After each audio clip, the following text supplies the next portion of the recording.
boleh buat lebih sikit lagi tak?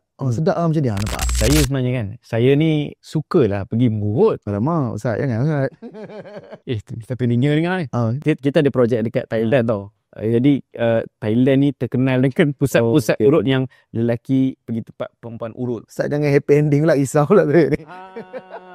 Dah apa yang kita buat di selatan Thai tu, kita buka pusat urut halal.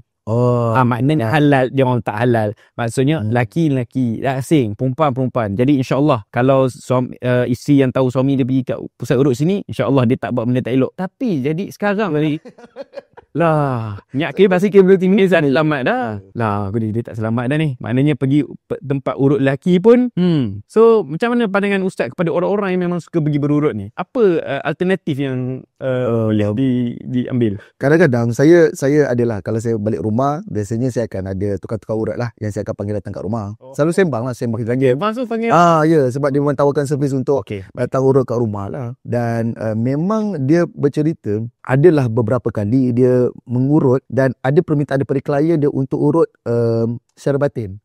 Urut batin tu maksudnya pada bahagian testikel segala bagai tu kan. Cuma bila mana mereka nak diurut tu bukan dalam keadaan macam menerima urutan berkenaan, kira urut lah kan. Tapi dia macam tahap boleh buat lebih sikit lagi tak?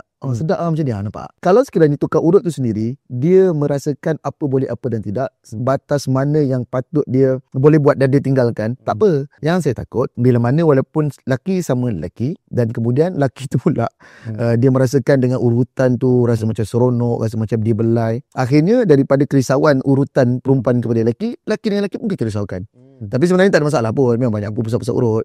Adakah itu salah satu bentuk minta maaf saya sebut macam grooming? Boleh jadi ke? Dia tak boleh jawab Ustaz. Grooming ni kebiasaannya yang menjadi mangsa tu adalah mereka yang berumur lah, kanak-kanak. Walaupun sebab itulah dalam dia tak ada istilah grooming. Tak ada. Dewasa ni tak ada. Dia hanya dalam akta kanak-kanak je ada pengaturan sexual grooming. Kalau 18 tahun ke atas, dia akta yang lain. Dia dimasuk bawah anti gangguan seksual. Tapi grooming tu tidak ada. Dia ada unsur pencabulan, unsur berkaitan dengan seksual, harassment. Tapi bawah umur tu itu ada unsur grooming.